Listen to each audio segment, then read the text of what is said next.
We should be live. We should be live. Let's double check. Oh god. It's finally it's starting to get cooler.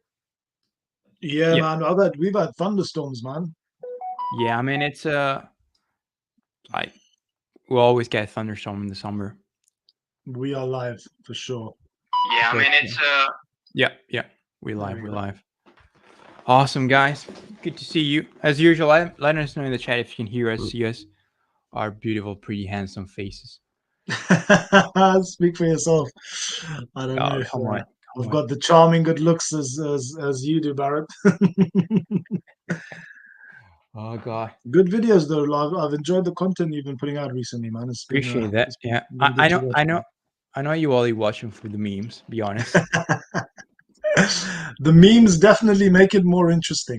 Yeah, I mean, at least I try. You know, I try to make it more fun. As I understand, it might not be the best entertaining content out there, but it's an honest try. No, it's good. It's good you're trying to add a bit of the entertainment element because, bro, I'll be honest with you. Like, I think most people that watch Pokemon content are literally just are mainly there for entertainment. I think the niche, Yeah, although investing is quite a big niche, but Pokemon investing is such a small part of the investing space or the yeah, investing niche overall that I think that a lot of people will appreciate the approach that you take to analyzing and assessing certain products and the methodology that you have to use to identify good opportunities, right? yeah. So, but the problem is that that's not the majority of people. A lot of people just want to be told buy What? this and Yeah, buy what to that, buy by that because of this? I'm and buying this. I'm buying that. yeah, Look at yeah, and I wanted to touch on that because I watched a video. I can say because I think I'll make a video on it of nostalgianomics, Alex. mm, Um, and which, by the way, Alex and I share one thing that a few people know. Um, what's that? well, I guess you'll never know. You got to tell me Nah, after you at the know. end of the stream once you're offline. All right, I'll tell you offline. Yeah, tell me But offline. Tell me offline. I need to know. so it and I don't know if you watched it. It put it out yesterday, and it's a video. And I mean, he's the last one who put out a video of of that style. But it could have been anyone else. I couldn't care less who it was. As I always say in all my reaction videos, what I care is what's been said, not who says it. Yeah, exactly. So he pointed out how even if you pick the worst sets in history, in Pokemon history, you're still up your money. I saw that video. Yeah, I watched that Yeah. while So I was in the car driving today. I had it on in the background. so it started Um, off with black and white base, which later, luckily, mentioned it may not be the best example because of I don't know if you're aware that black and white era was one of the least printed Pokemon era ever. yeah, So yeah, that's why it's 2K a box. By the way, it's like it was 2010, I believe. So it's 14 years old. A box that's been printed so little, such small quantities. So you know. Anyways, that's not the point. And then I saw a few people in the comment pointing out how he did the math for calculated annual returns wrong. yeah. Just like put he said you could have bought them for $100, and then he just did the profit. Sell price today's price minus $100, um, get the percentage, and then you divide it by the number of years. Obviously, that's not how you calculate uh, yearly compounded profit, um, which you mentioned it knows it did it wrong, or I wasn't confused because it responded to some of those comments like it said, "Oh yeah, I know it's wrong." I don't remember if it was like, "No, it's wrong," or "Yeah, I know," but And the whole point was, okay, I know, but even then, you would have outperformed. I mean, The S&P. you would have Yeah, made yeah. He money. mentioned the S&P 500, didn't Yeah, he? and Yeah. then he mentioned how you, even if you picked the worst stocks in the S&P, you would have still outperformed. Now that, while it could be true, right? If you pick the worst performing stock, but it's, I mean,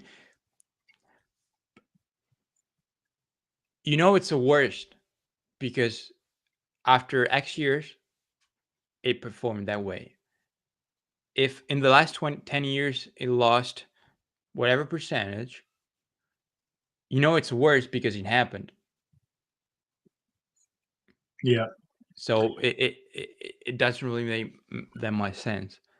And Well, but then, all data is lagging. I think it also comes back to what you said about having the one data point, or just yeah, looking at yeah, it. and that's also Yeah. another thing that I want to touch on my video. But I'm getting there. And then number two, kind of argument, as I always say, to prove something, you need to prove it for everything, which obviously is not doing. To prove Mm, something, you just need one kind, what is called a counter example.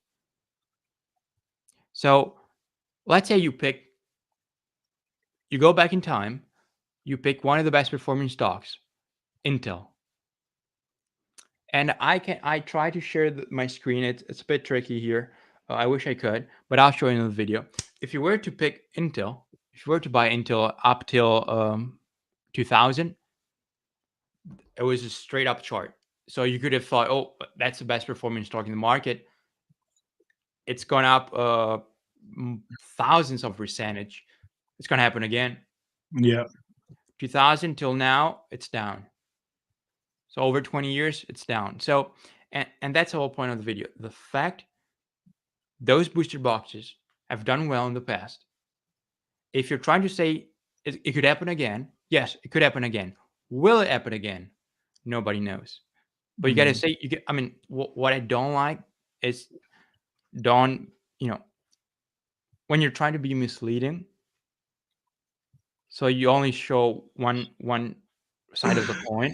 mm. That's what I don't like, because the fact that something happened in the past, I always say it, doesn't mean it's going to happen in the future. If that was the case, think about it. If that was the case, we'd all be rich. Well, you'd definitely be rich, and that's for sure. But you know what? Just to counter and to play devil's advocate a little bit on what you're saying, I think what you're saying is in theory and in reality, it actually not even in theory, in reality is correct. But the problem is, and just I don't agree with everything Alex says and all of his takes because obviously I'm much similar. Um, I'm on a much similar wavelength in thinking as you are, although I'm not a Mhm. mathematician and I'm not Yeah, but yeah, excellent and stuff like that. But I do agree largely with most of your takes on what he said, and I've been critical of Alex in the past myself. I did a video where he spoke about individual loose packs outperforming um, either ETBs or booster boxes. I couldn't remember for the life of me. Anyway, so I've been critical, and he's aware of the fact that I've been critical of him, but and not really of him, more of what he said. Because I mean, at the end of the day, we're all on YouTube to try and get subscribers. We're here to yeah, grow sure. a following in the community, right, and to provide some kind of entertainment and value. But to counter a little bit and to play devil's advocate with what you've said, I think that most of the channels that talk about investment, and Alex being one of them, obviously, arguably, we are also in that space. Um, and I think that I don't even think he's thinking of it that deeply. I don't think that. I think people like you and I probably think about these things on a lot more. What's the word I'm looking for? Like a Like we practically overthink. applicable, statistical, mathematical way. And I think that a lot of these guys are just not thinking of it in that way. I think they've potentially, we could say, it's oversimplified way of looking at something and applying generic methodology that you would find in everyday life to stuff like this. And there's obviously a dangerous element to that because obviously, if you are somebody who is a super fan who trust every word you as a creator say and start then putting your money into these things based on what you've heard, then that could obviously become a problem in the long term. Yeah. But I think like in the to come back to my point, and I'm trying to articulate it in a way because recently there's I've been on a lot of Yeah, a you lot better of watch out. yeah, yeah, I need to be careful about what I say. I mean, I don't need to be, but I'd prefer to be. Um, I don't want to upset anybody, is what I'm trying to say. Is that I just think that maybe Alex isn't even thinking of it the way you are. You know, when a lot of It could be, people, yeah. I mean, yeah, yeah, I think that people don't are not even when they're producing this kind of content. It's how simple can I make this for people to understand and for yeah, it to like be valuable. You know? I I mean, I agree because another thing, like he pointed out, and that's again, I mean, we're talking about him because that's we're talking. I mean, he made that video, but if it had been anyone else, I, I would have talked about it either way. I Yeah, don't yeah. care. It's Uh, not a personal dig at Alex, by yeah, the way. absolutely. I mean, Yeah. it might even be I mean, a fun guy to hang out with. Um, I think most people are. yeah, sure. But I mean, one thing if you look at these type of videos, but specifically this video, it pointed out performance. It did the math wrong, so it wasn't able to calculate Mm, just a simple. If you've been around any sort of business class, any sort of corporate finance, you know how you calculate compound interest, right? You got to know it, and it's not hard. You just discount whatever sum you have at the end of a time period. For it's basically you're discounting. You're saying, okay, in the same time, I could have bought bonds. mm. So it's that is really the opportunity cost. It's usually in finance are usually measured with the risk-free asset, which is usually 10-year bond. But I always get lost into technicals. Sorry, guys. Uh, he never mentioned risk, and by risk, you could have simply said, okay, how do you measure risk in finance? The simplest way to measure risk in finance is volatility. Now, I bet my Vista Universe case, if you ask if you ask all people that do Pokemon related content, what is volatility? Maybe 10% of them will answer correctly. I don't think I can explain it to What's you volatility?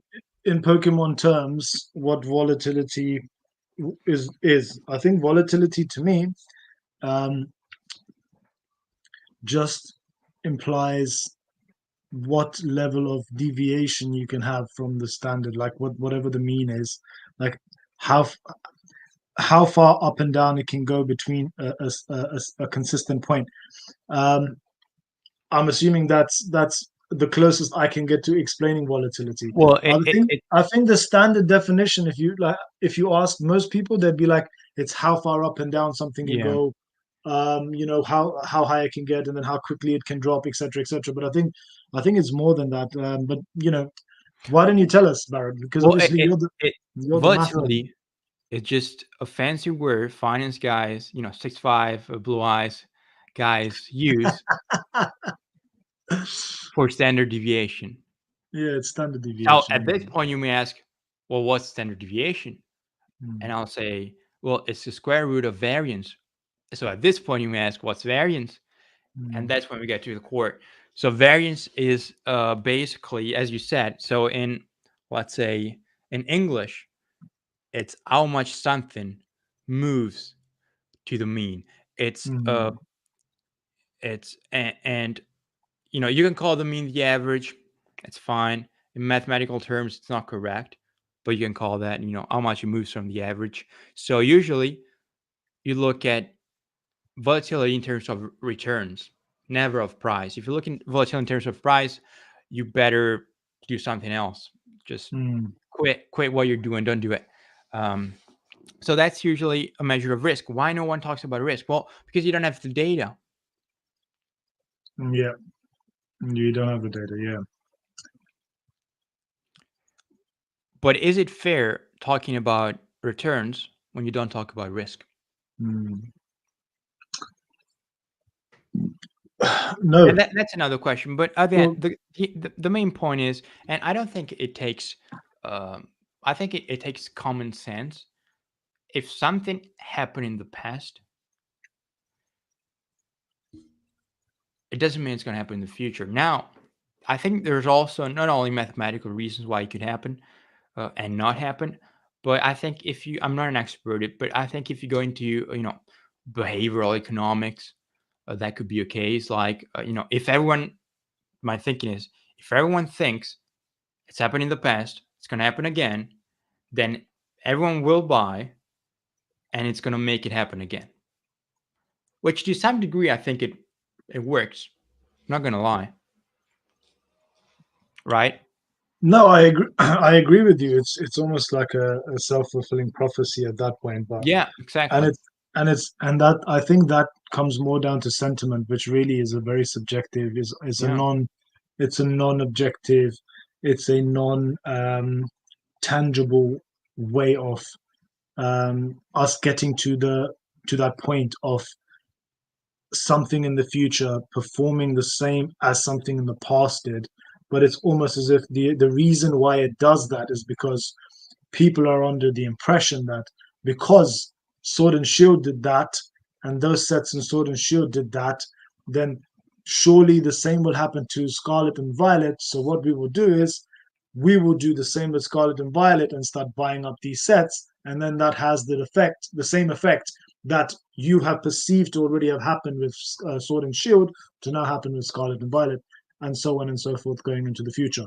So no, I agree with you, bro. I think, but that there can't be logically, objectively relied on because again, it any shift could influence what happens. Any yeah, shift in any variable along that timeline can influence what then happens in the future. Yes, we know that for the last however many years, especially in modern and ultra modern, yeah, most sets will go up. That's it's very simple to see. You know, you buy a booster box now for 100, and in 2 years' time, it's 300 or 200 or whatever that amount is. Even if it's a 150, you've made 50% on your money. Great. So surely, if that's happened with all of these, then the next 10, the last 10 is yeah. this has happened. The next 10, surely that's also going to happen. So what does everybody do? They go out, they You buy up, they buy it. stock up, Yeah, and there's more and more people coming in hoping to do exactly the same thing, and that continues that cycle. But from a statistical point of view, from a data point of view, from a financial modeling point of view, I don't think you can. Potentially, there is a way to do it. I'm not aware of a way to do it. Obviously, you've got your bot, and you've got a bunch of different things that you're working on. Some of it which is amazing, but I don't know how you can accurately, without obviously looking at risk as well, as you said, or sorry, not risk, but volatility essentially. yeah. How Just you call can it risk. accurately predict the end value as a definitive in a certain amount of time. And that's the reason why I'm also very cautious. And I do tell people that, especially my channel is not big enough for me to give advice to people. And I don't really want to give financial advice to people. But I think at some point in the future, if I get enough people that subscribe, if I have enough people that kind of what I say resonates with them and they want to get advice, I think what I would do is I would steer clear from, you know, um, giving too much of like definitive price points and targets, Oh etc., yeah, because I think that's when you really come into dangerous territory. And also, it's not making things seem like they are the best thing on planet Earth in terms of exactly. investing because anything that we buy right now, look at 151, right? This is such a perfect example. I know we keep coming back to this point, right? The Japanese 151 booster boxes. You know, when they came out, I was streaming on Whatnot, right? I used to be a Yeah, Whatnot. I used to do a bit of Whatnot. and a bit of very little bit of TikTok and YouTube, right? YouTube was only I started the channel, but I wasn't posting. I rarely posted on there. I was mainly on on whatnot, sorry. And what I'd do is I'd take some of my content and I'd recycle it and put it onto TikTok. But at that time, every single streamer on whatnot that did Pokemon was doing Japanese 151 boxes. Yeah. There was so many people. Some streamers had 20 cases, 30 cases, and they were just bringing them in, ripping, bringing them in a week. They'll be gone. They've gone through all those boxes. At that point, the boxes were near enough $200 a box, right? What happened once the reprint news came out? Bro, I was paying. I paid the high 100s for the boxes. I paid mid 100s, so I paid like between 140 to 160 per for boxes. But bro, why was I buying them at that? Because I had whatnot, and everybody was buying packs, so it Yeah. was easy for me to buy. I could buy 10 booster boxes at even 200. I could spend 2 grand, all right, easily, and the next week I would have my 2 grand back. Vitalik, how you doing? All good, all good. We're just talking about looking at Making sort money of, off whatnot. yeah, making money or whatnot. But we were talking about past data and how caution is important when looking at past sets. But coming Yeah. back to 151, so I was buying those boxes, but I had an outlet to know that I knew I could flip them very quickly. So I was selling packs for um, at one point, I think it was £15 a pack, £20 a pack even, Yeah. or I would bundle them. So I would do, which I'm not proud of, but that's what the rate was. That's what everyone was charging, right? So you can call me a dirty scalper if you want, but I was paying a lot for the boxes. I was spending hours and hours on streams, 15 to £20 there or thereabouts. Sometimes if people were buying multiple, so if they were buying 2 packs, then I'd do a discount on each. If they're buying three, then more, and then so on and so forth. Yeah. Um, but I was able to get through those boxes. That's why I bought them. But imagine the people that just bought those boxes to sit on. When that reprint came about, I can just imagine how some people were crapping themselves at that point, right? And we nobody could have anticipated that happening in that space of time, right? So again, I mean, this doesn't really tie in directly with what we were saying, but there was no guarantee that 151 was just going to keep going up and up and up and up and up. Now people have loaded up. Even I've bought, as you know, I bought Yeah. 10 cases. I've got like a bunch of other, I've got loose boxes as well, but 10 sealed cases. Then I've got a bunch of, I've probably got about another four or five loose boxes just on their own.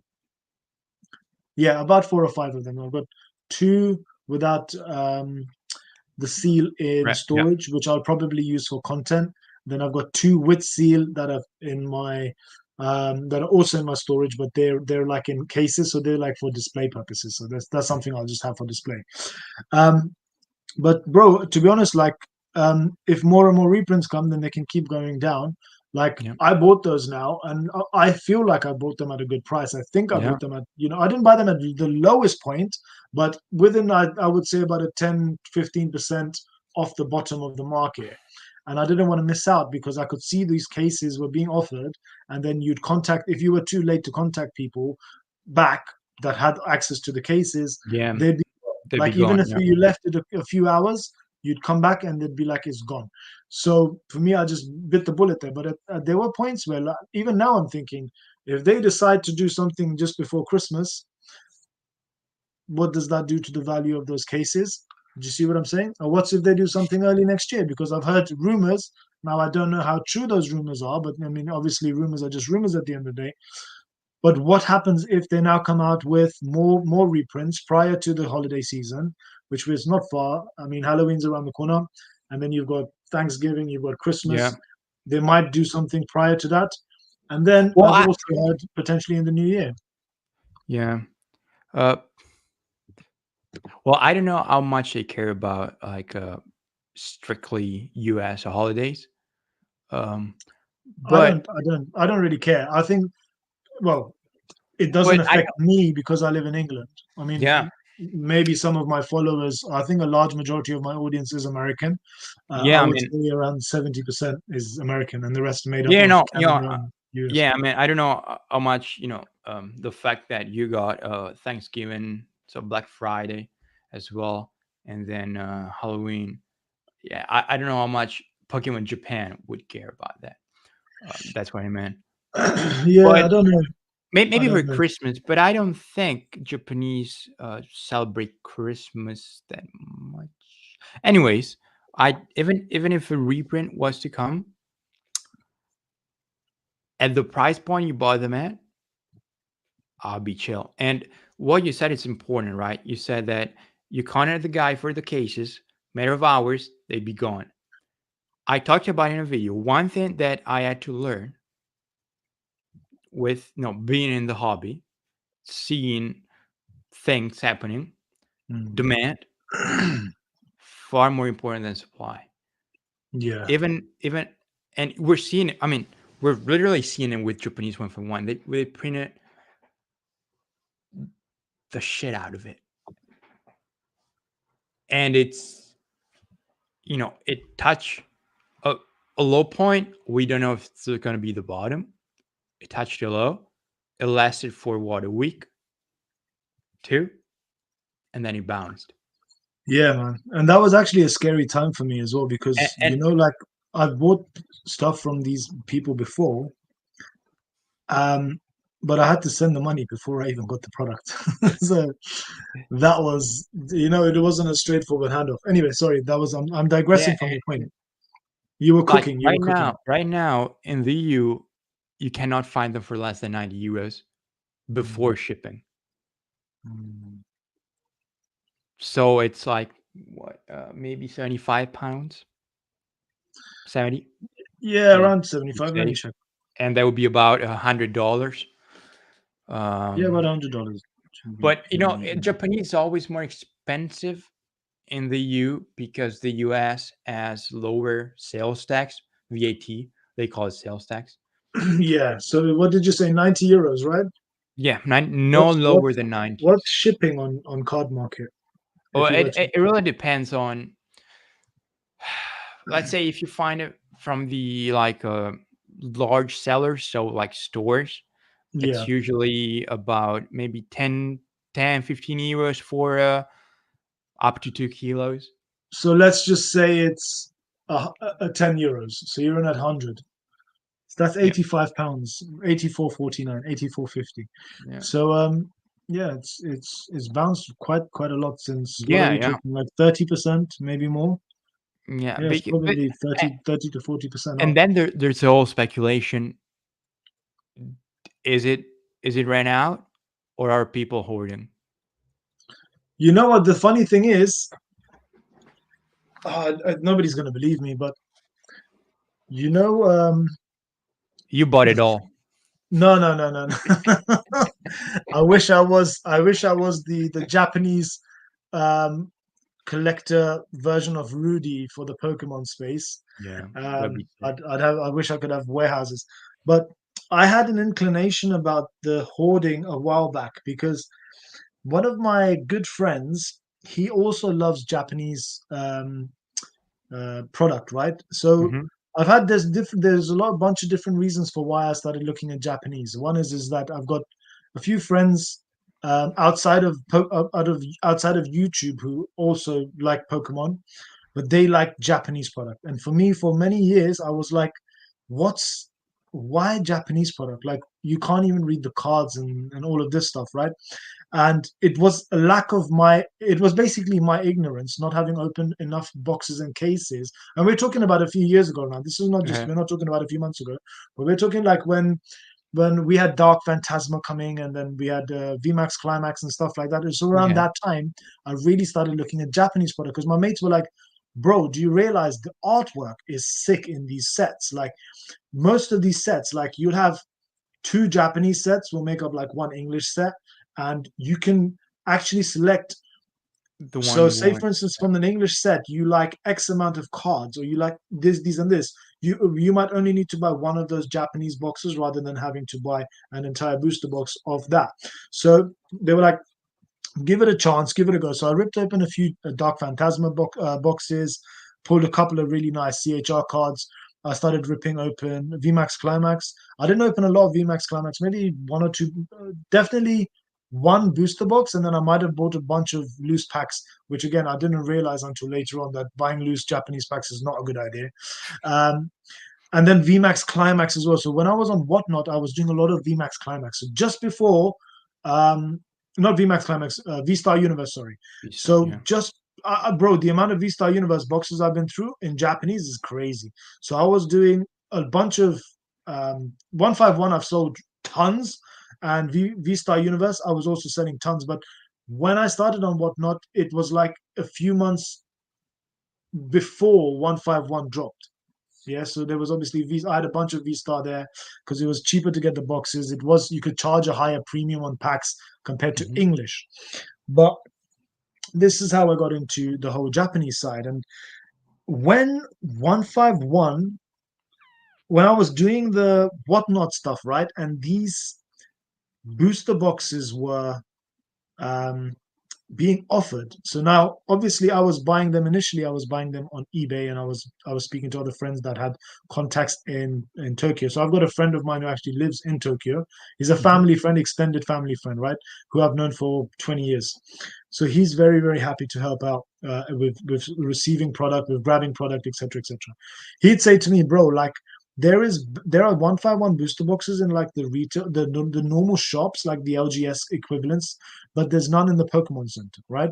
And then the guys from Japan that were contacting me through Instagram and a bunch of different places, they'd be like, "Oh, we don't have any boxes left," and then I'd contact them, and then I'd agree a price, and then they'd be like, "Oh, we've got no product left now; it's already gone."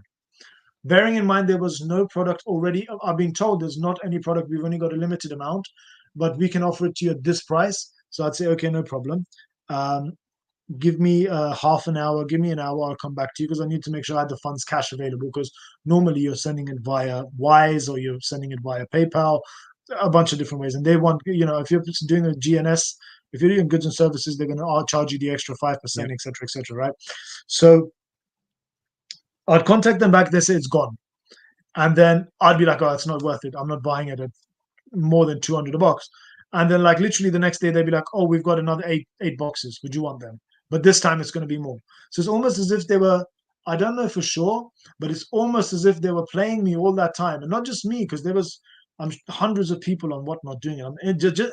In the States and in the UK. In the UK alone, there were at least 5 or 6 guys that were every night doing 151, just 151, rip till you hit, rip till you hit.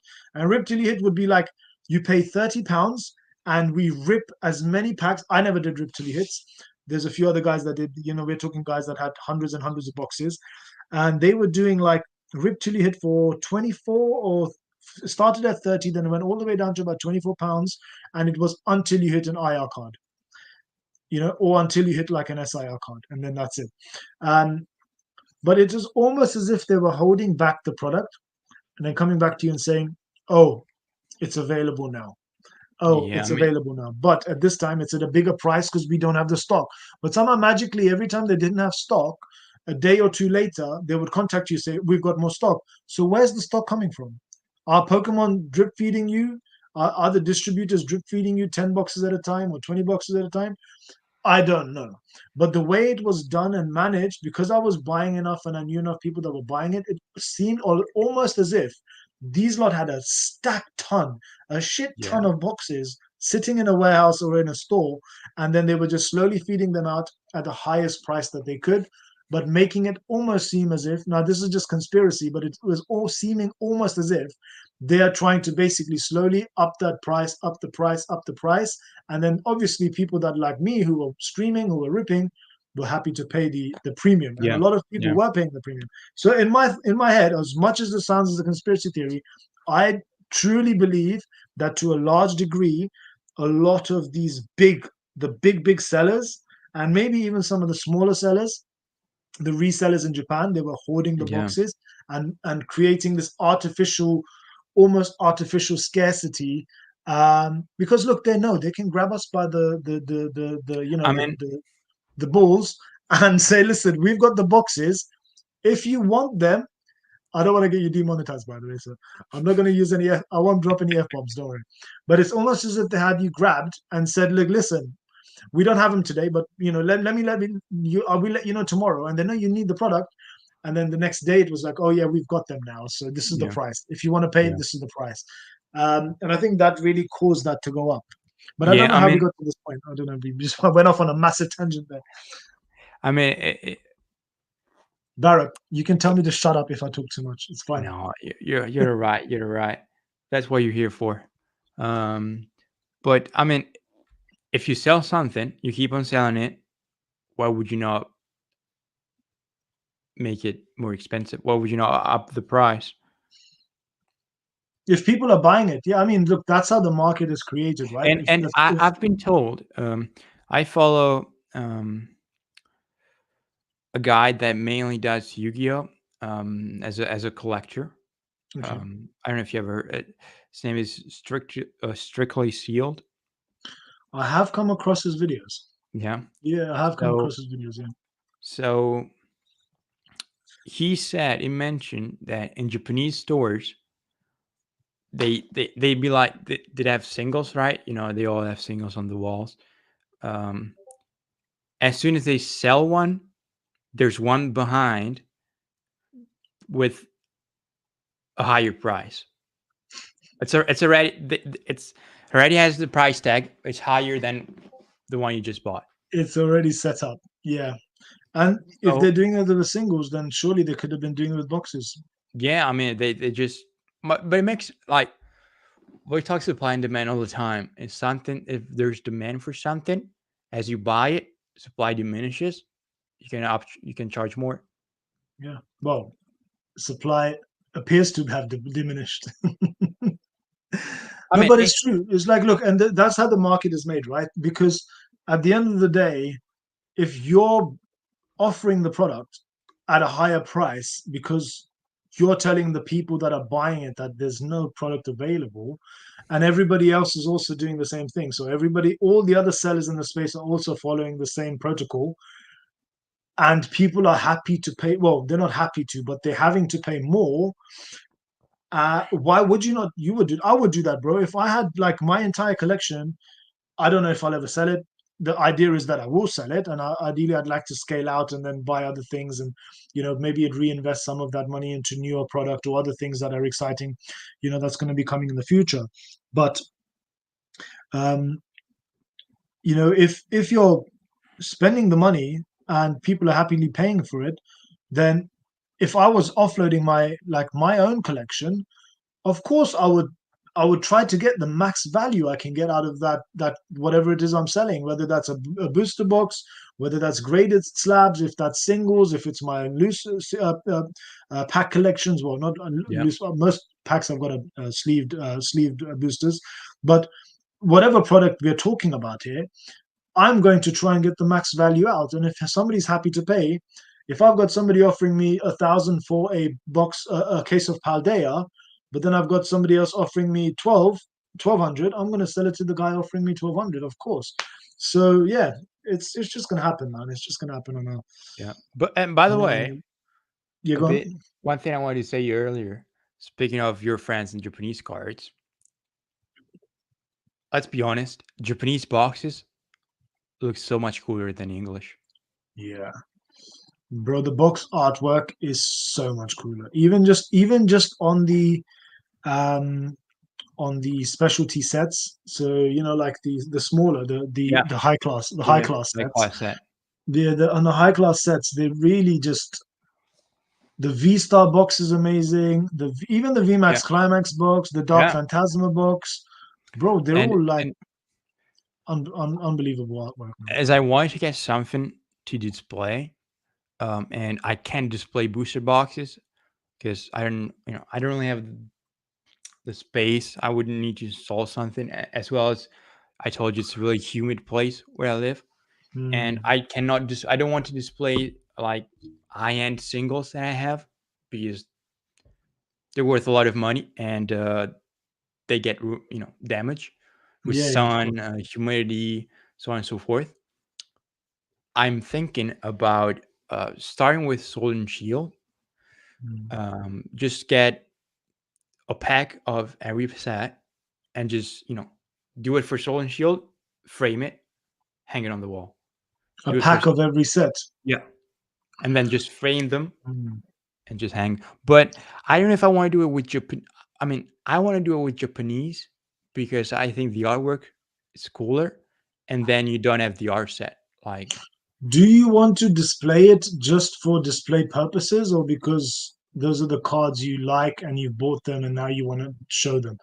Because if it's just to yeah, just to display because yeah, I if want to it's look at just something bro, cool. then a good idea for you for that then is why don't you buy the Korean or um the Chinese equivalents if they Well, exist, and then have them in a, like Ultra Pro do frames. I sell them on eBay as well. So like you can get like the four cards in a black display. I wish I had it. It's actually I've got some but in I my. mean, I would just rather get the packs though. I would just rather want to display the packs. Just buy the pack. Just buy the empty packs then. Cost you Nah, penny. why would you? Why would you buy them If it's empty? no, but this is why I asked you. Is it for collection? Obviously, if it's for collection, then I'd say obviously get the genuine packs and display them. But if it's just for the to create a nice backdrop, then you can. Do you know how many Pokemon YouTubers have empty boxes in their backgrounds? Yeah, Base but set boxes, rocket boxes. I mean, you And you I'm not you saying you have to do that, but I'm just saying it. There's like people with you'd buy an first empty edition. vintage box because you can't Yeah, afford a seal one, which who can? they're But bloody like expensive. Yeah. getting, I could easily get sealed, Soul and Shield packs, Japanese packs. Yeah, still Japanese packs aren't going to be too expensive. You are right. Nah, I mean the most expensive one are EVUS and Blue Sky Stream. So the Evo Sky's equivalents. So, bro, I wanted to ask you. So, I'm going to do. I was very close to recording a video yesterday, when in the evening when I had some time, and I want to do a video on collecting fatigue and investment burnout. So, just give me your feedback on this, right? So, and I'm going to make it a bit jazzy with graphics and all of this stuff, right? I'm kind of spoiling it here. I don't think many of my I, subs are on this because we've got I two can viewers. I can send you some memes if you need. Yeah, yeah, no, so definitely send me some memes. But like, I am feeling this. This is something I need to offload to somebody who understands, who's in the space, because my wife won't understand, my kids won't understand, my family just they think I'm this 30, nearly 40-year-old guy who just likes these crazy cartoon, right? But I felt it, bro. Like, the whole collecting, like there is so much to collect and there is so much to invest in. Like one set just comes out and then we have another set that's come out. And then you have the leak of the cards from the set that's not even been announced. And then you've already got the trade box for what's happening in 2025. And then you've got so much information. It's like information overload. And I've got to the stage in life now. Maybe I'm just the cynic in me because I'm a lot older now and I've invested in, I wouldn't say a lot, but a decent amount of stuff comparatively to other people in the space, like a decent amount, right? And I think I've just got to the point where I'm just thinking everything that comes out, I'm just skeptical about it. So like Stellar Crown, nah. Yeah, I'm Surging gonna pass Sparks, on it. yeah. Surging Sparks is like, meh, like it's even worse. And then what's gonna happen if the rocket set comes out and that's mid, and so I've got to this point where like I just don't have the, because I've got the collecting burnout from just collecting everything. Because in the beginning, trust me, when I started in the back end of Sun and Moon, actually collecting stuff and Sword and Shield, like back end of Sun and Moon and Yeah, Sword and Shield is when I started opening. 2019, 2020. Yeah, yeah. So that's when I was actually opening more product. I was Yeah. consuming content, but I wasn't really going out and buying product because I didn't have distribution. And booster boxes were expensive. And I used to buy everything at MSRP. I wasn't even buying them from eBay because I was like, I don't know if I'm going to get a fake product and all of this stuff, right? It's only later on that when I started buying a lot, I was like, I can't be buying booster boxes for £144 every single bloody box because it's just wild when they're available for £100 or £90 on eBay. But in the early days, I was literally buying everything, ripping everything, and then I was trying to collect everything as well. And a lot of those things I ended up actually opening, like a lot of collection boxes, tins. Like, there's so much stuff. Like anything that was shiny, I was just buying. Ooh, bro, Pokemon Go. I probably ripped. Oh God. You're gonna laugh at this, right? I was so obsessed with getting that Mewtwo when Pogo came It's a out. cool Mewtwo. Let's be honest. It's such a cool Mewtwo, I and like I it. like Mewtwo as a child as well, right? I really like Mewtwo as a kid. Um, I must have ripped open around the Alolan Executor boxes. I don't know if you remember them. They were $20 or £20. I think they had 4 packs of Pogo in there. It had the big jumbo Alolan Executor card. Hmm. I must have bought about 40 of those. 40 too many.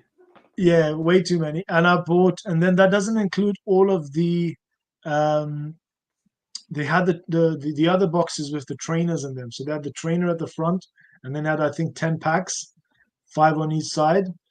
I bought around 20 of those. God. I bought ETBs, Well, Pogo I don't know. ETBs. I don't know how good it is to say that while you have a Pokemon investing channel. I don't think it's a good marketing idea.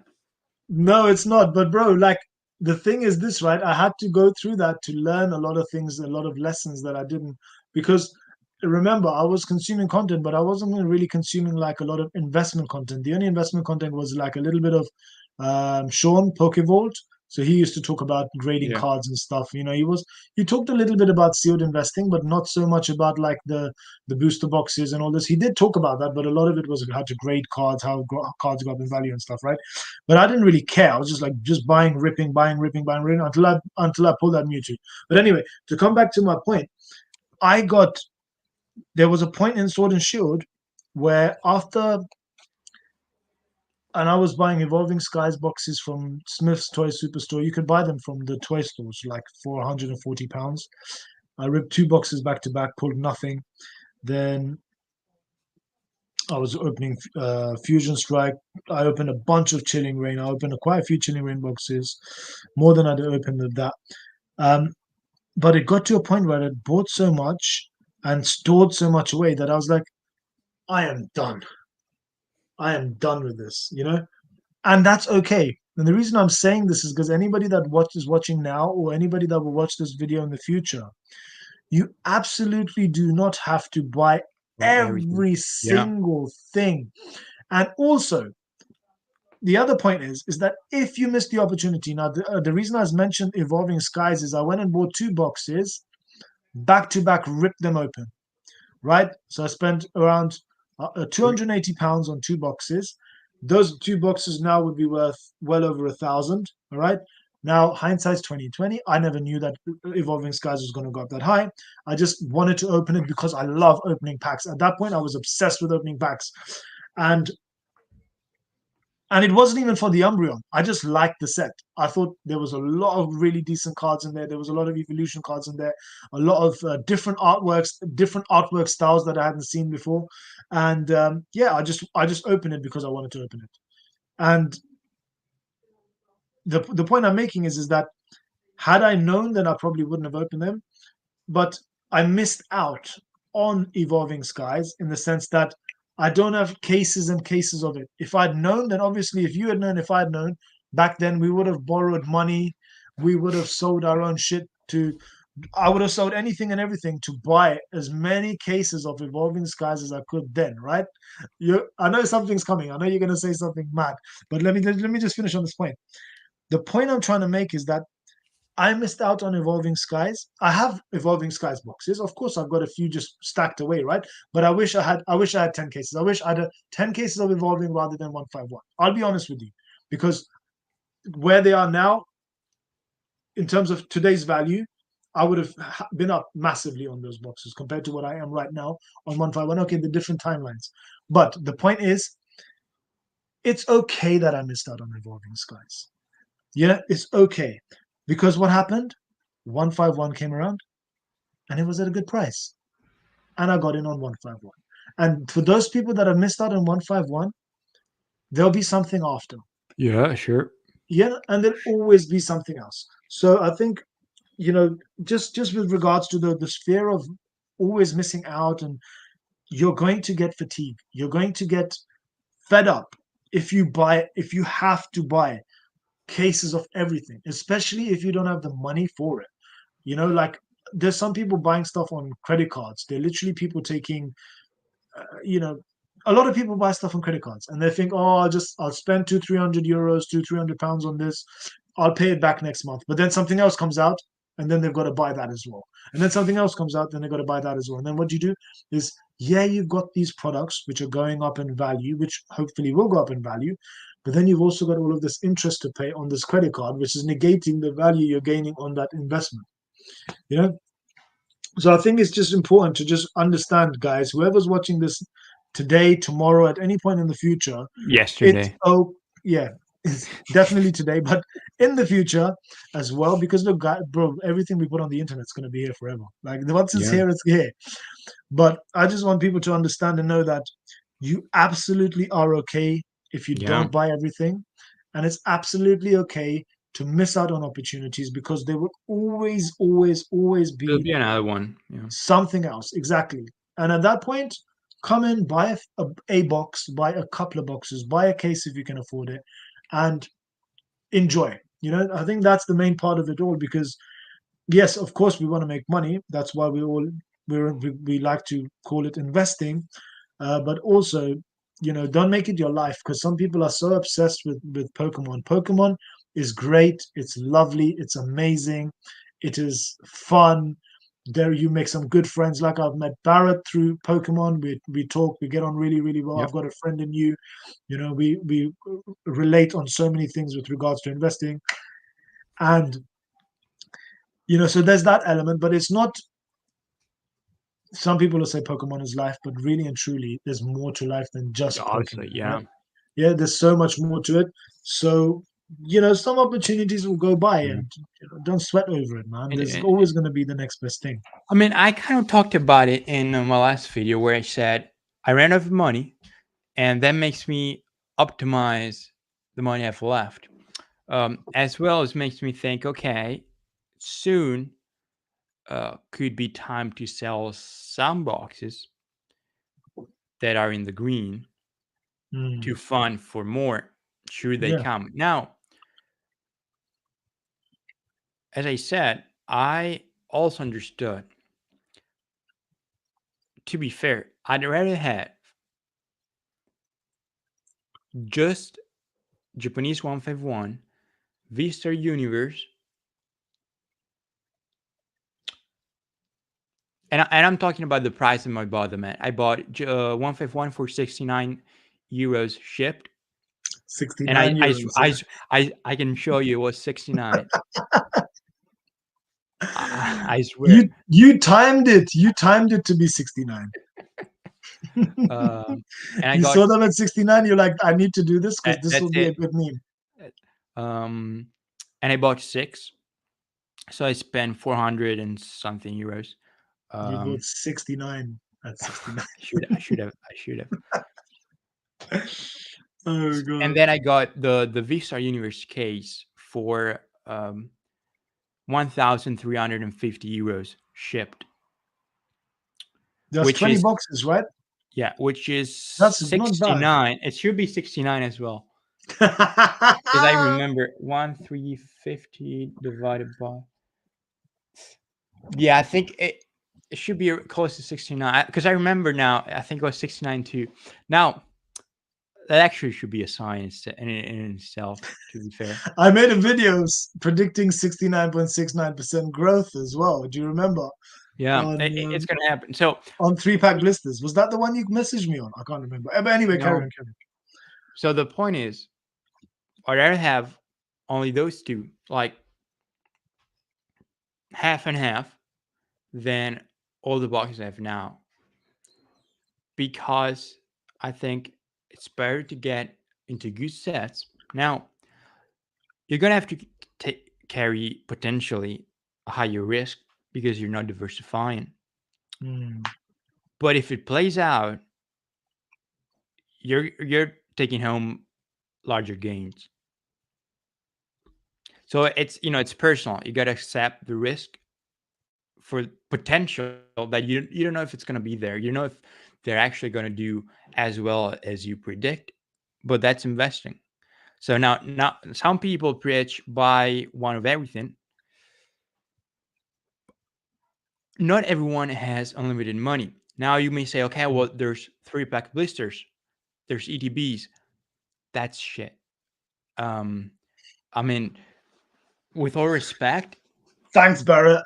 You just but, stabbed but me. Stabbed me buying straight in the that heart. buying that with you know investing purposes, why? Mm, And I showed on the video, like I made it for weekly data over a year using TCG Player.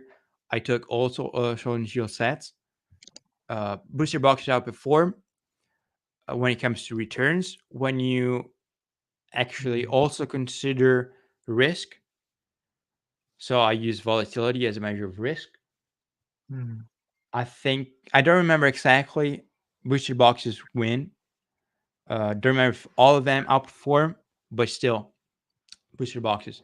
Now, once again, it doesn't mean it's going to happen again. Blah blah blah, all that crap. Yeah. Uh, but I think the end. What is going to be the next evolving skies? I think what's going to happen. We end Scarlet and Violet era. Once the last, maybe 12th set is announced, One people are going to second. look back and say, okay, that was Evolving Skies. And that's going to be the next Evolving Skies. I don't think, I mean, it could be 151. I'm gonna We're have a hot seeing, take. I have a really hot take on this. but I think what's going to happen, end of Scarlet and Violet, people are only going to look back. What's the best set that we've had in Scarlet and Violet? People are going to buy that. That's going to be the next Evolving Skies. Mm. I think it's a bit. So it basically means the outperformer, the outlier, we're going to find out. Yeah, and to that point, this is the thing. My pet peeve in the hobby right now is exactly this question. People might say it's other things, but I'll be honest with you. My pet peeve right now in the hobby is literally everybody asking, what is going to be the next evolving skies? Bro, like, and this is not to you, Barrett, this is in general. Does it have to be the next evolving skies? Why has evolving skies been made into this the totem pole by which every other set must be compared? Granted, it is the best performing set in Sword and Shield. I mean, Yeah, that's what it people is. mean. Yeah, That's what people. It just mean what's going to be the best one. exactly. But for me, it's like something could come out and do even better than Evolving Skies. Yeah, You know, absolutely. because like we said, we know past data is not indicative of future results. Past performance isn't, and it doesn't definitely guarantee anything to happen in the future. We might have 2 years, and to play devil's advocate, because the potential also does exist that we never see another Evolving Skies, or we don't see something for the next year, 2 years, or 3 years that's going to come anywhere near or close to Evolving Skies. That potential also exists. I'm not saying it's not going to happen, but I'm Hmm. saying realistically, it could also be the case that we don't get a set for the next until Scarlet and Violet's done, Yeah. until when I say this, I'm talking about in with regards to set value, as in the the complete set, master set complete value and booster box values. Right? Let's forget everything else. Throw that out the window. Whatever. Okay, even forget the set value. Let's just look at booster box value. We might not get anything in Sword in Scarlet and Violet that will compare, and whatever comes after. I But mean, we could get on the flip side, we could get something that also outperforms it in the same amount of time. But we just don't know that. I think people just, they just when they talk about the next evolving skies, they just want to know what's going to be the outperformer. Yeah, yeah, of I course, don't of think they course. care about, like the same performance evolving skies had. Yeah. They just want to know which one is going to outperform. So obviously, there's going to be one that's going to outperform, even Oh yeah, by there'll be 1 cent. yeah, yeah, But there'll be one is going one to that will be outperform. the best performer, but will it Yeah. be the same level? Will it be the same Well, that price? yeah, that nobody knows. But there's going to be Yeah, an outperformer, and people want the outperformer. Which one is going to be? My best guess, end of Scarlet and Violet. People are going to look back. They're going to decide there's potential. It's going to be 151. We're seeing it. that would be so strange though. It's a specialty set. It doesn't even have a booster box, man. Yeah, but Obviously, in Japanese, it has a booster box, but yeah, and I think about it. How many people in the West prior to 151 bought so much Japanese or were so much interest in a Japanese set? yeah, not that many people, including myself. I Yeah. had. I'm not gonna lie. I had a few boxes, but at no point did I ever consider prior to V Star Universe actually. But 151 pushed me to go and start buying cases. Yeah. Prior to 151, I would not have been. I would have been very hard pressed to go out and buy a case of any Japanese set. I So like collecting the boxes because the artwork's nice, but I wouldn't have considered going out and buying it for investment. Yeah, I you're s- right, I 100%. I see creators, especially in the UK. I'm thinking about um, Okay, Jace. Po- no Pokemon Star TCG, Okay. Tastic. They mainly collect Japanese. They've been Mm, collecting Japanese for a long time, but they are the outliers. I'm talking about the average. The mm, average makes a market, not the outliers. mm. So we're seeing a new phenomenon.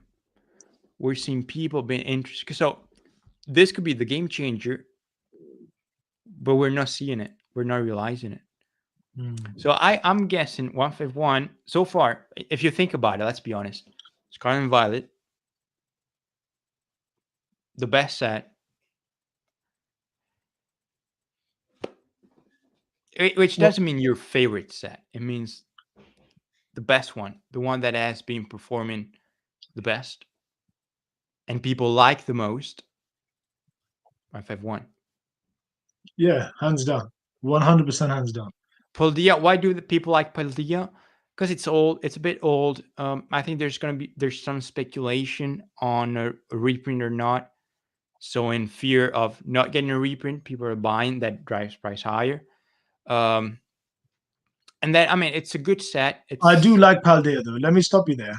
I yeah, like yeah. Paldea I'm not saying I don't like because it. the artwork is good. It's got a decent amount of SIRs.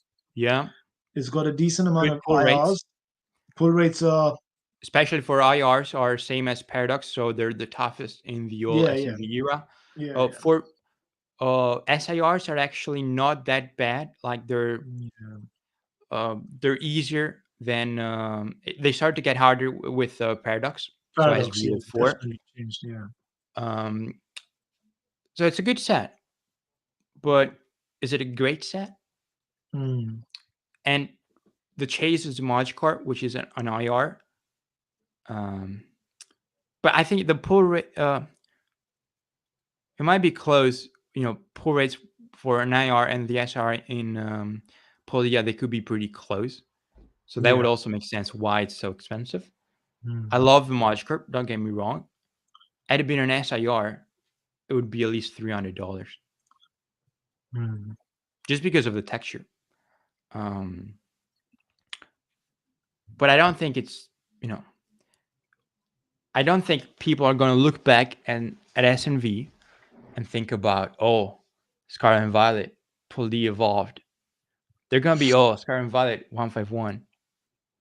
Just like you Yeah, go no, back, you're right. You're right. you look at I think Paldea will probably end up being like good the set. equivalent. If we were to make a comparison, probably like a Lost Origin or a Fusion Strike in Sword and Shield, like that sort of level of Mm, um where do you put so if we were to rank, right?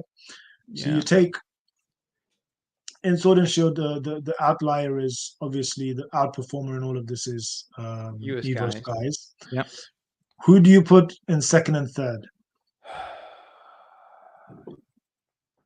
Chilling Reign? Chillin, Yeah, Fusion. yeah. So to be fair, I think the best Sword and Shield sets, US guys, Chillin Rain, Fusion Strike. Astral? I put them. I love Astral, man. I've got I mean, I've I got love Astral, but it's I've not got as good. cases. I've got a case. I had several cases, and I ripped quite a few myself for the streams. And I've got one sealed case, and I've got like maybe another case worth of another six boxes just raw, like individual. Yeah, I mean, And yeah, I like Astral. I have two Dialgas and two Palkies. I'm happy to buy more because I think they're really cheap and I like yeah. them. My first and only Pokemon game was Diamond. Okay. That was 2007. Good times. Great Um, times, man. man. Anyways, let's not get bad. Yeah, let's not talk No, but about it. see, Otherwise, so we what can I was saying is that I would take Paldear Evolve, and you know how you said you've got Evo Skies, then you've got Chilling chill in a Rain, Fusion fusion. Strike, and then you've got close behind that you've got Brilliant Stars and Astral Radiance. I would put Paldea on that level of close to maybe not the Chilling Rain or Fusion, but I Below would that. say Yeah. somewhere between Fusion and the Astro and Brilliance, Brilliant Stars, somewhere in that sort of ballpark for what I've seen so far on Scarlet and Violet. Because So yeah, the problem with Poldia is good death, mm, lack of good chases. So don't get me wrong, the Magikarp and yeah, the Iono are good, yeah, but they're not a Gengar, an Espion, and a Mew. They're not a Moltres. they're not a Giratina, they're not a Lugia, they're Yeah, not a but I know, I that's know. a problem with Lost Origin and Silver, Tempest. Silver Temperature. Good chases, lack of death. Yeah, this is why I don't. I And look. then you I've got bought Evo Skies, good chases, everything. great death. Yeah, yeah, definitely. Silver Tempest has And got. It's a mid set, man. It's such a mid set. Like it's got some good art, but it's got like just the Lugia, yeah, and it's got a couple of other cards, but that's literally there's nothing else it's to it. Lugia and the Ray from the Trainer Yeah, yeah, the Gallery. Rayquaza. Yeah, yeah, Yeah, that's it. that's it. I mean, there's other great cards. I mean, no, sorry, not great. There's other good cards, but they're like okay. You don't. If you think, as we're saying, if you think about Tempest, you think about Lugia. Awesome, Hmm. I love it. It's a The great card, Rayquaza. That's lovely it. card. You think Yeah, about Lost Origin. You think about same. the Aerodactyl. You think about Aerodactyl and the the Tina. Giratina. Yeah, that's it. You think about it was guys. You think about all the alt arts. I love Brilliant Stars though, man. I like Now that it, we're but now that it, we're talking, like I did a video talking about the Umbreons in that set. Like yeah, the I think they're trainer great. gallery. The trainer galleries, yeah, lovely Aren't cards. there? Are there? Is there only one in the set? It's the VMAX. I don't remember if else has a Umbreon V. Let me check, man. I've got my portfolio up. No, it might not. I mean, I have three booster boxes, which is more than what I have for Fusion and Chillin. Uh, So I've got about the same amount of Fusion, Chilling, and Brilliant Stars. I think I've got 4 of each. Um, Again, I'm a dumbass because I had a lot more, but I just opened them. This is one of Yeah, my issues. When I very first surprising. bought them, I was just opening anything and everything. So Just what's that? What we talking about? brilliant. Brilliant stars. Let me tell you. Just just buy stuff. I mean, buy them in the EU, ship them to me. I'll keep them safe. And then I'll never see them. Yeah, so you'll never open them. You know, I did have an idea. We need to talk about this at some point about if I could. Yeah, so there was the Umbrian VMAX TG23, so Trainer Yeah, Gallery 23. The rest are just Charizards. You've got the obviously you've got the big boy Charizard fighting Venusaur. yeah. The You got the Arceus. Rainbow. You got the Arceus, which I've got. Then you've got no. There's two Umbreons. So there's yeah. Yeah, So there's this one. yeah. The Oh, V you Max. can't see it. Yeah, The VMAX, and then you've got the other one, which is this one here. I really like this one as well. I think this is really it's an underrated card. I don't like to say undervalued because otherwise I'll get Barrett making a video about me. Um, you know it. this one Yeah, here. that would. Yeah, Oh, bloody hell! I've got the blur feature on. This one here. yeah, yeah. We saw it. Yeah. Yeah. I think they're both really nice cards, man. Yeah, That they're good. Luminion, But I graded it in a 10. I pulled it and graded it. The Mimikyu is great. I Both the mean, Mimikyu cards, they're just I love the set, man.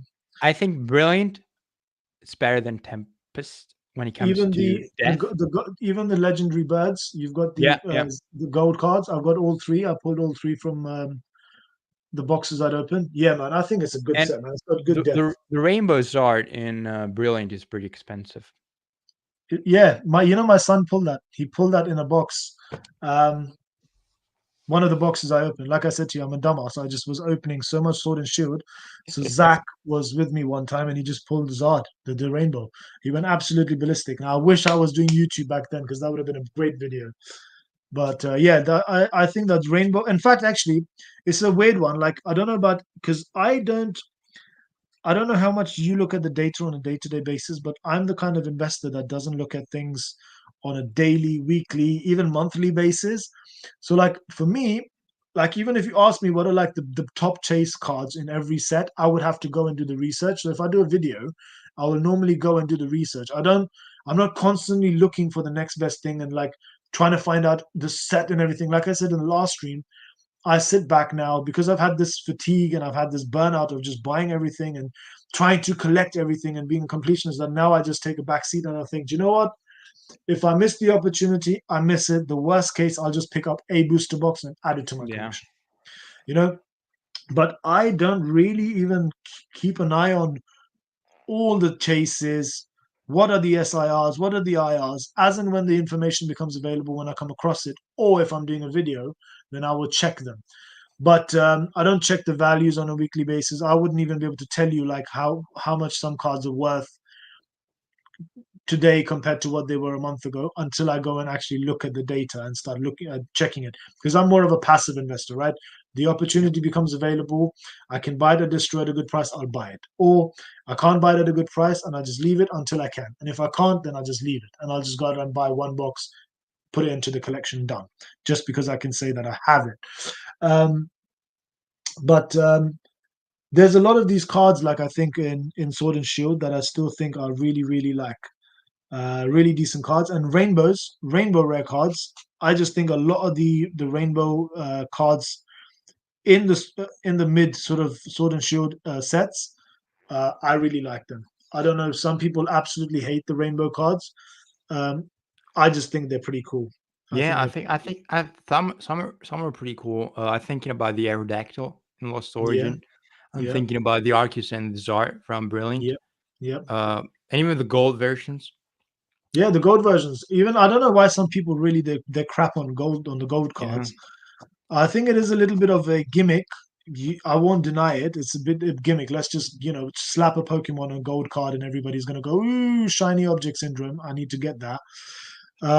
But they look cool, man. Even the gold cards from V Star and from Crown Zenith, I mean, I those are the love best. them. Yeah, they're But absolutely amazing. those are like gold altars. They're They're a gold bit alt different. arts. Yeah, yeah, they're Yeah, gold. They're not gold full arts because a lot of gold yeah, cards are like full art cards, aren't they? They're yeah. not really alt arts. But that's why I like the ones from Crown Zenith and V Star because they are alt arts. They're not full art cards. You know, it's not the full Pokemon in your Yeah. face and then a little bit of gold on the edges. There's so much more Well, extension to the artwork because it's the Pokemon, but it's also the Pokemon in its environment. You know, that Arceus just hovering, and then you've got like the yeah, like whatever it is, the like the yeah, universe ether around it, right? You know what I mean? It's just yeah, it's sick. yeah. It's sick. And speaking of getting back to Sword and Shield ranking, if we talk about Japanese, then I'm placing V Star and EV Heroes top tier, followed by Blue Sky Stream. Blue Sky Stream. So Blue Because Sky I'll tell Stream you is why. what's the equivalent of Blue Sky Stream in English? Is it part It's of like Lost Origin? no, it's the half of US guys with the Rayquaza, the Okay, Dragonite. okay. So it's got the Rayquaza in it. Okay, okay, okay. That's fine. So EV Heroes, it's got Death, all the evolutions, great artworks, blah blah blah. V-Star Universe, more Death, Mm.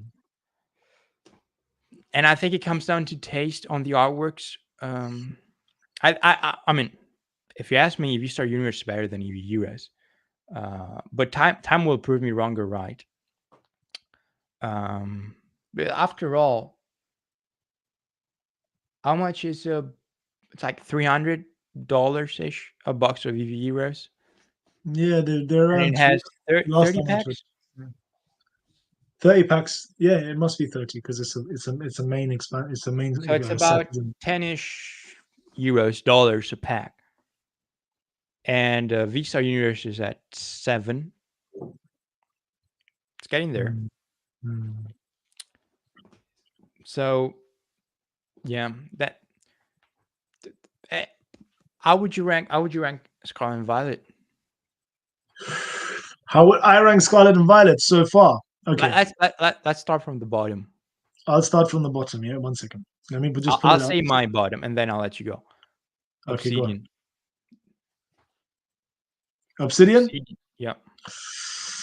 Oh man, I would put Obsidian there as well, purely based on the fact that other than the Zod, well, two Zods, they're both Zods. Yeah. Um, yeah, I would say that. I would put it. I would put it not too far off from like I don't like I don't like Shrouded Fable very much, bro. But I would definitely agree with you on yeah, Obsidian. It's the one I have the most cases of as well, though. But I got them at a good price, and it's worth more than what I paid for it. So I would not financial advise. I'd sell them and buy something else. I could do that. The question is 8 cases, unless I break them down. Um, See, the other thing is like it's let's just do our tier list and I'll come back. We'll come back to this, right? So I'll agree with you on Obsidian. I'll definitely agree with you on Obsidian. Then on the same level, I'd put base set, Shrouded Fable. Hmm.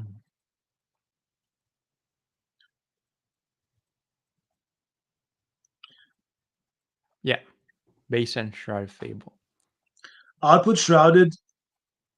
I wouldn't put Base and Shrouded on the same level. I would put Shrouded. I'd put Obsidian, then Shrouded, then Base because I actually do like. Um, I like Base. Yeah, base not bad, but I think from an artwork perspective and stuff like even like the. I'm just going through some of the cards on my phone here. Uh, I like the Miraidon and Coridon cards. I like the Miriam, but it's not amazing. It is nice. I like the the evolution Gardevoir. line. Yeah, Yeah, I like the God of Evolution line with the routes. Um, and the Curlier, the Ralts and the Gardevoir. Yeah, I think that's a really nice story there. So when I look at sets, these are some of the things I do also consider, and this is why I really like Temporal. But I'll mention that later. I think that the Great Tusk is a nice card in that set as well. I got a Uh, couple. yeah, there's quite a few. The Riolu is good. Oh yeah. The Oh yeah. Drowsy. Oh yeah. So shrouded, I agree. Then base above it, as you said. Yeah, there's a lot of good cards in base, man. I think the reason it got overlooked in the beginning is because It's a silver base. borders. Oh, it's got all these Yeah. different. It's got all these IRs, bro. Even just stuff like the Fido, yeah. Like, I know it's a crazy Pokemon. It's a bread dog, but the art of that card, like I'm looking at it now, it's actually sick. It's Yeah. a dog made of bread, looking at a unit full of like swirly, donuts and other bread, like it wants to eat. Like, I think the storytelling in these cards are pretty good. But yeah, I would Scarlet and Violet above Shrouded Fable, man. The base of it, anyway. Yeah. Then I'd put.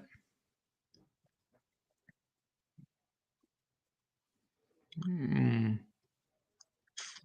I'm thinking Paradox, Palladian Fates. Ooh, that's a close one. So I'm looking at Paldean Fates now.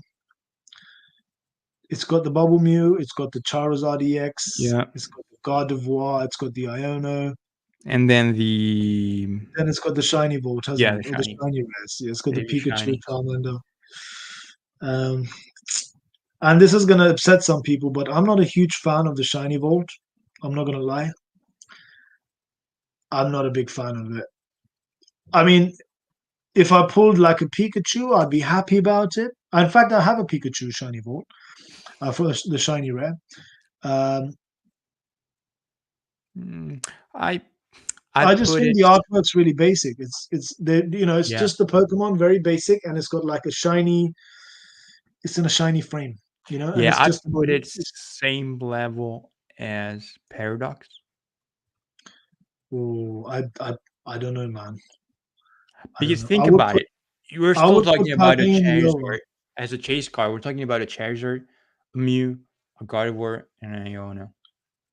Those are strong cards. I think all those artworks are stunning. I They think they're are good. great They are cards. good arts. Yeah, they are good arts. Paradox lacks No, no, chase. bro. Paradox. Okay, this is your own opinion, right? But I would put Paradox slightly above, and I'll tell you But why. Let me go good through the list, depth. right? So we've got All the right, Charizard, the all Mew, right. the God of War, top The three, Iono. the Yeah. Iono. In Now, just from an art perspective, I'm not even looking at values here, right?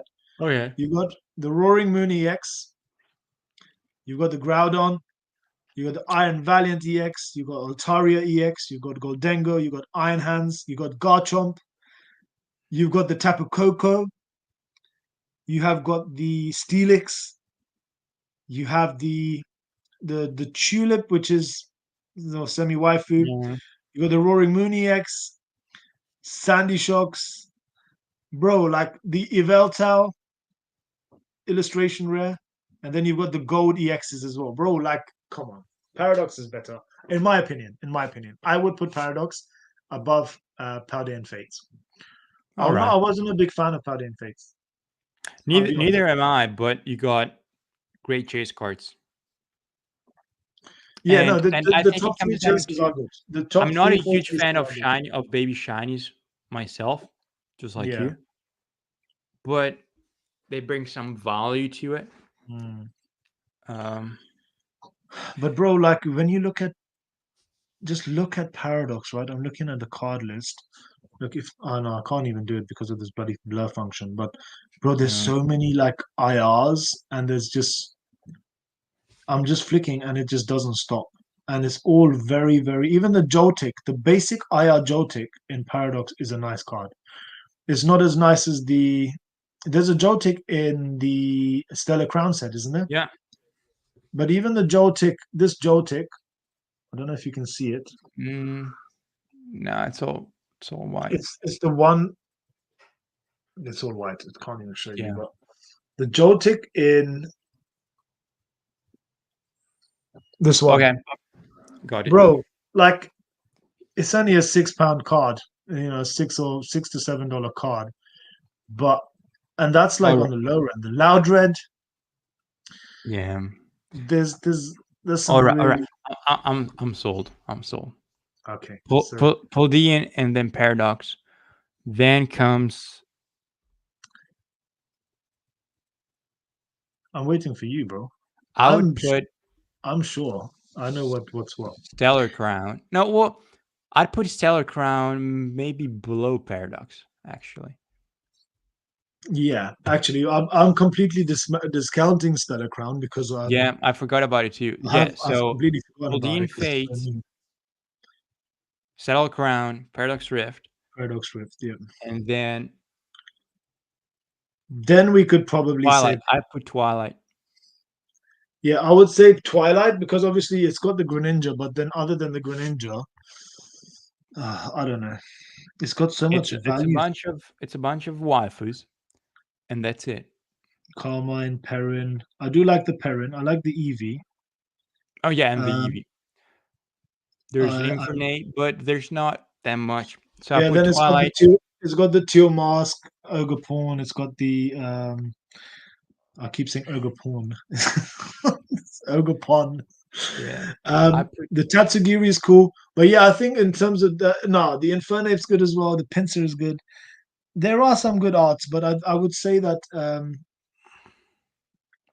yeah, I put Twilight. I put Paldea Evolved, Temporal, 151, yeah, and that's it.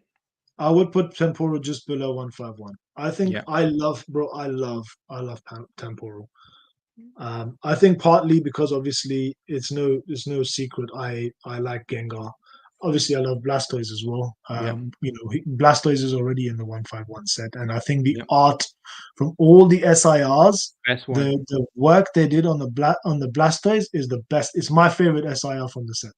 Yeah, same. Yeah, so I can't complain about that at all. Um, Yeah, so but obviously with the Gengar, I know it's not a main Gengar card. Essentially it's It's a Morty. Yeah, Morty's card. It's a trainer card, but the fact that Gengar features heavily in it, even with the Ghastly card, you see Gengar in the back with his tongue out, yeah. licking Ghastly's butt.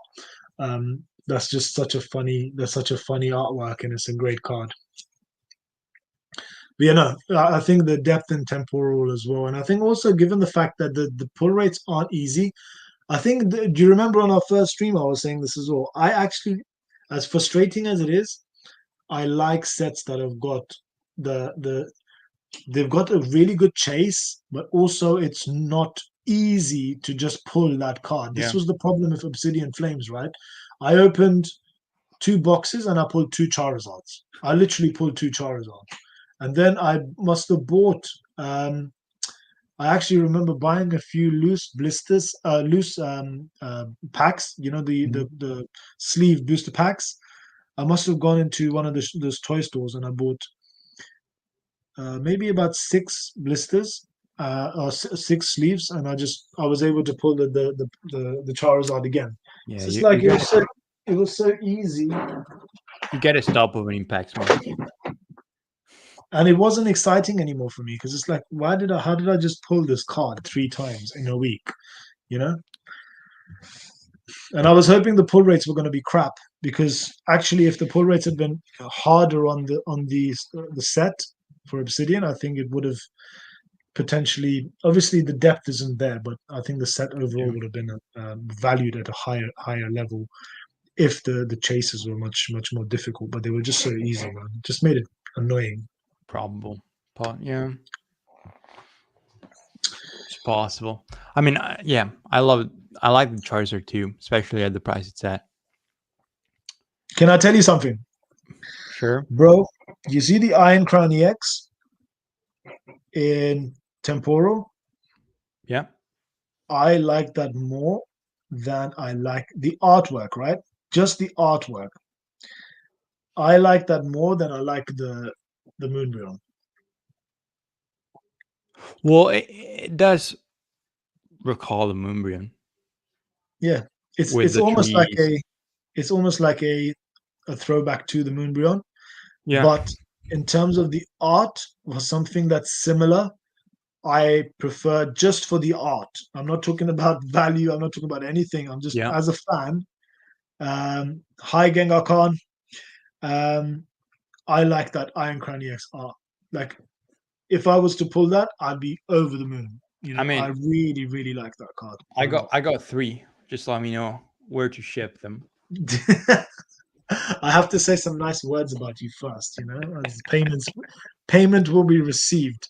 No, Yeah, but but there's ton of them still in the European market. Like you can get over 30 if you wanted to tomorrow at the lowest prices. what is the lowest price? What is it at Mid right now? fifth, so mid 50, talking Mid euros. 50. Okay. So In the below UK, 50 pounds. they're at around 60, between 60 and 65 pound average. I'm looking at them now. Yeah, it's time to do a little purchase. Man, you know, you know, I'm fed up of trying to pull Morty's conviction. I need to try and do something to just be able to. The thing is, I can buy all these cards, but I just the fun of opening No, and. don't. I'm kicking you out. I know, man. This is my weakness. Is the having to open packs. But I'm just looking at the set list on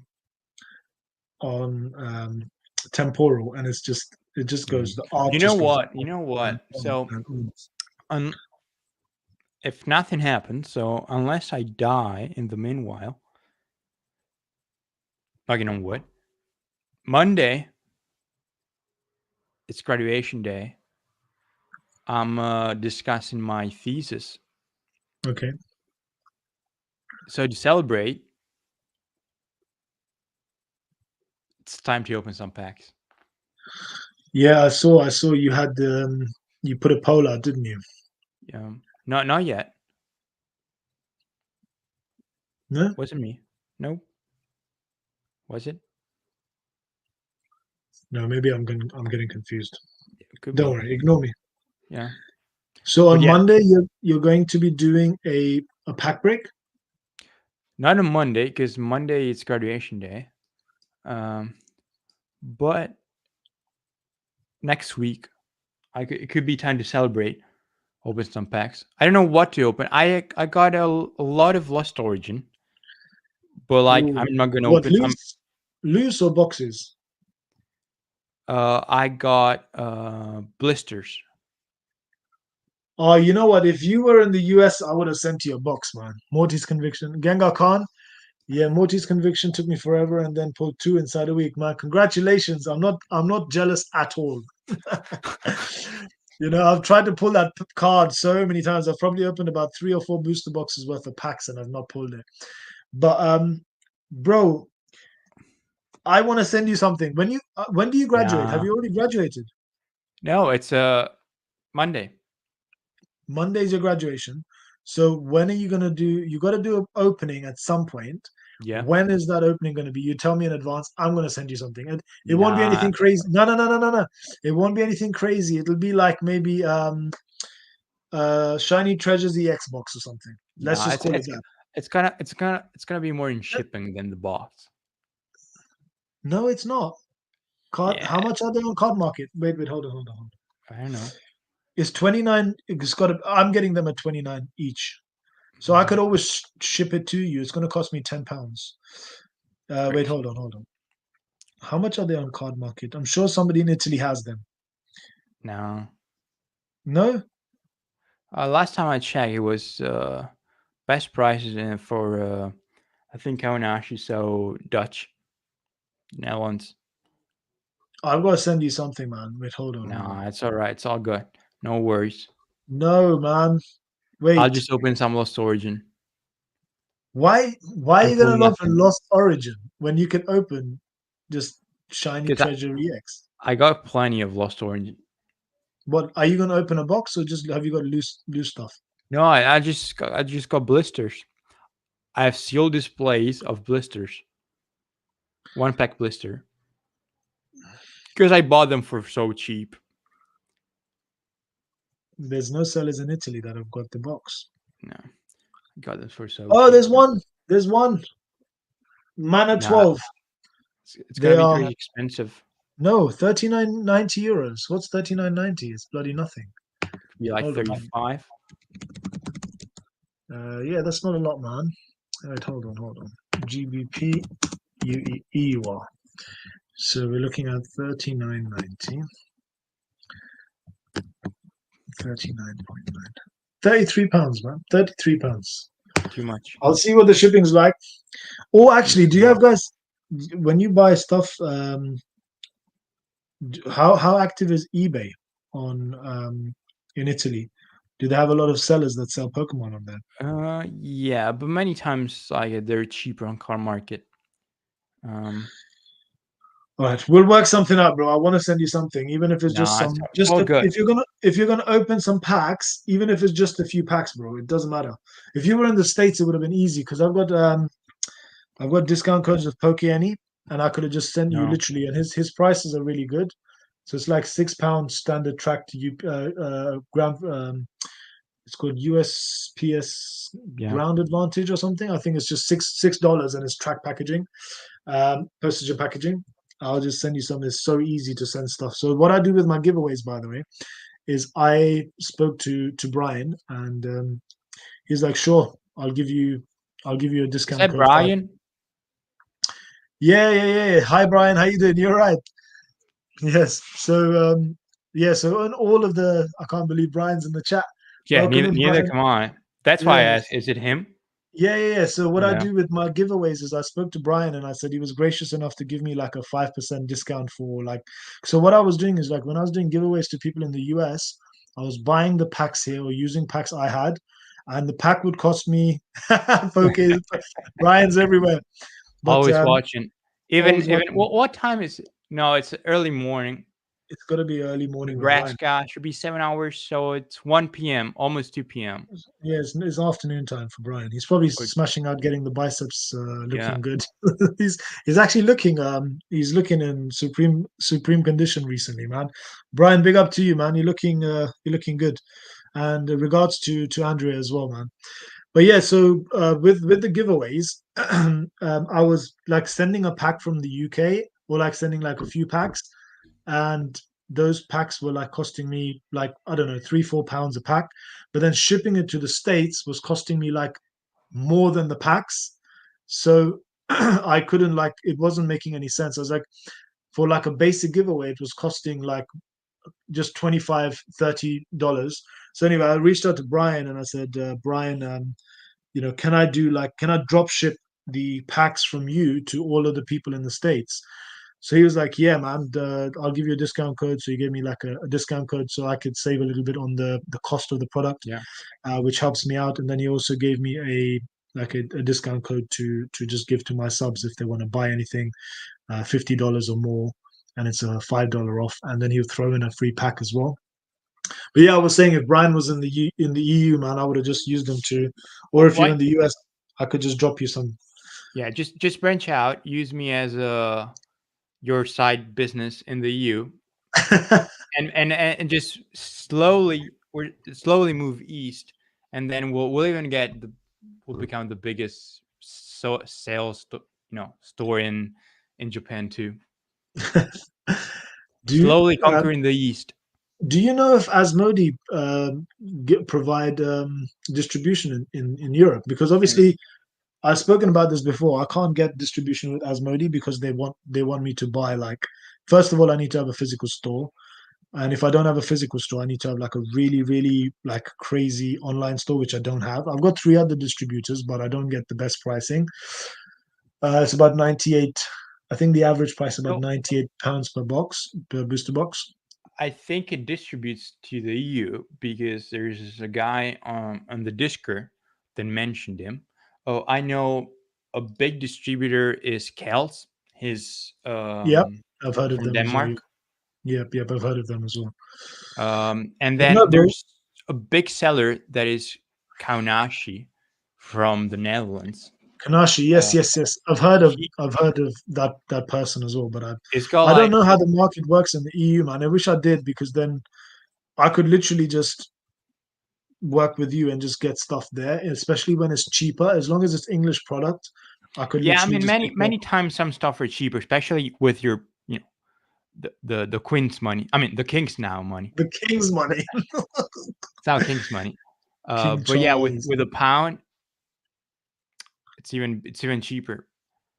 Um, so yeah, Yeah. and that the good thing is that, unlike, because sometimes I see on TCG Play there's people with multiple listings, but many times, especially from temporal backwards, you got multiple sellers with like 12, 18 singles per, like, Mm, I mean, cards per listing, and I'm talking about SIRs, like yeah. 12, 18 Iron Crowns from the same seller, Mm, and there's multiple sellers. One of them is Kaunashi. okay. So, Is that so an I- individual or do they have a store no, no, like they have a Brian? store, but it's just Okay. online store, so they just ship out. Yeah. And That's the way to do it, man. That's the way he to do it. makes he makes the market for Japanese 151. In Europe. Yeah. Because bro, like the physical store stuff is just I know a few LGS owners here, and bro, like they're having to work crazy hours. The margins aren't there. I think if you can just build a presence online, like what Brian's done, or there's not Yeah, just Brian. Obviously, Brian's one of the main guys on YouTube that's doing it, and he's got the online social media and the content creation side on point. Like that's the blueprint if anybody's looking to do that. But I think not many people can replicate the work ethic. I think Brian also doesn't sleep. Like he's a workhorse. He's like he said it himself. He's like a workaholic. So most people just don't have the work ethic to do that. And I think online is just the best way to go forward. It's low risk as well. Like I mean, the cost of to setting up a store. yeah, that. It's just But it's too much. so A physical. the only reason why I don't sell Pokemon cards, I would love to be like Ryan, or just, just sell English Pokemon cards. He's living the dream, Is man. that That's setting up a company in Italy? It's one of the most expensive country in the EU. okay. Just to get started, 4,000 euros. Bro, UK, come here. I could you can be a director in my company in the UK and we can have it set up ready with a trading address with bank accounts in 3 days and it would cost us £50. That's Yeah, it. but the problem though, if I manage it, I can I cannot have a product, so everything needs to be done in the UK. So Yeah. the moment you do in the UK, you need to sell in the UK within the UK. Yeah, you can't You sell. can't There's sell. no point sending it to the EU. There's no point. Yeah, and that's a problem. The EU is much larger than the Much, UK. much more. Yeah, Just just definitely. just get back in. Just get back in. Well, get back in, bro. I never voted to leave.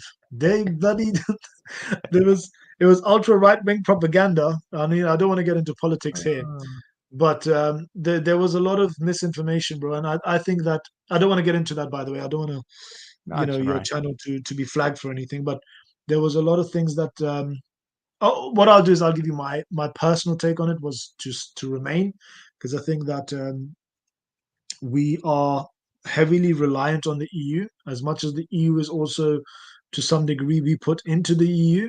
But I think with regards to just infrastructure to work through talent, imports, we don't grow anything here. England is a tiny little island.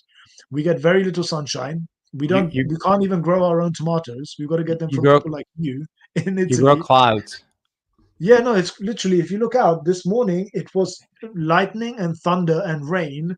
And just before sunset, the sun was shining bright. It was crazy. It was like autumn, like the back end of autumn, early sort of winter in the morning. And then in the afternoon, it was like the middle of summer. It's crazy and ridiculous. But I think that having being and we also rely heavily on tourism in the EU. Like UK is not a holiday destination. We go Yeah. to Europe, we go to Italy, we go to Spain, we go to Portugal, we go to all of these countries to enjoy the weather and to enjoy the The food and the beach. culture, the beaches exactly, and the Yeah. nature. you know, we rely heavily on the EU for all these things, but I mean, anyway, but let's not get too much into politics. I know in the Yeah. US, the election, debates are going on and stuff, and here we're talking about the EU. But my personal take was we should have stayed. And if had we stayed, it made a lot of things difficult for me as well because like I used to be able to buy stuff from Europe for much cheaper. Yeah, You know, I didn't have to pay anything. Now I've got to pay VAT. I've got to pay import duties when it's a certain yeah, amount, and it just makes things more difficult. Like eBay was a great place for me to buy stuff from Europe. I used to buy stuff from Germany all the time. I used to buy stuff from Italy sometimes, especially even clothing. Like like stuff like well, not this one, but there's I do like some Italian brands, and it's just very expensive to import anything from Italy now. It's just yeah. just very tough. But yeah, that is my take on the EU. Really. You mean the country of Europe? Is that what you meant? No, no, the EU. I know that the Europe is not a country. Don't do that to me. I was gonna say something very offensive there. Not to you, No. but I'm gonna stay off. Uh, I'm gonna be a good boy tonight. but yeah. No, I was gonna say like some people do think EU is a country, but it's not, guys. It's a continent No, with I many. think rather than that, I mean, they they use Europe, um like they get mistaken between Europe and the European Union. They Yeah, don't quite understand what the European Union is. yeah, It's not yeah, like the US. It's yeah, completely different. yeah, And they get mistaken between the EU and the UK, yeah. which Well, I geographically we're European, right? yeah, British. we're all European. We're all European, but we're not part of. Britain is not part of that union. Nope. So we don't fall under the EU constituency. Although, So it's like Canada and the US. It's North America, but hmm, they're two different countries. hmm, And plus, in the EU, I mean, the EU is not like the US in terms of jurisdiction, the type of country. It's not a country. The EU is not a country. That's why it's called it's a union. zone. Yeah, it's a zone, isn't it? And then it's just different countries speaking different languages with different cultures. So it's a melting pot. Um, Actually, I don't want to get to into it, but the whole point of the European Union was to prevent from future wars. Yeah, yeah, it's That was true. the whole point of the European Union. Funded All right, after World War II, let's preventing not wars. let's not let's not get into that. Let's not get into that. Then it got But into the I need to economic point run. of view. I need to run. Yeah, you're right. I gotta have dinner too. Yeah, I'm starving. I'm sure you're starving. Brian, anybody else watching? All of Um, you guys watching. everyone that commented, really, really appreciate your coming on. Like I said, before you do your pack break stream or whatever you're doing, you tell me in advance, right? Because even if it's just one or two packs, I want to send you something just to You know say, what? So let's do this. I'll allow you to send me something for my graduation, and I'll donate the same to the charity you pointed out in your video. How's that? I need to get the donation link working, by the way. Oh yeah, I saw that. I don't know what's happened to it. I tried to change it. So obviously, whoever's aware of the drama, I don't want to get into that here because that's not the space for it, and I'm done with it. But I set up a campaign which was named not not in a good way. I later thought about it, and I thought I don't want to do charity work on the back of saying something about somebody that is not very nice. So I want to change it. So I think I went in to change the images and the name Oh, of the maybe actual campaign. that And then messed now up. when I go, yeah, Thanks. I had a few people that, but look, Right. let's do the celebration first. Let's get your graduation stream done. And then once that's We'll done, figure that out. All right. we'll figure out something about the packs. Um, yeah, we'll work all that out. But Fair enough. Barrett, it was good chatting, mate. We'll catch up soon, man. As Sure. always, Thank it's you been guys a for pleasure. joining, Thanks for having me on. and thank you, And thank you everyone that watched as well. Vitalik, Trung, all of you obviously guys. Brian. prompt to everybody, Gengar Khan. We appreciate you all, and we will catch you very, very soon. Thank Cheers, you, Barrett. guys. I'll catch up with you in the DMs. See you guys. Take care, buddy.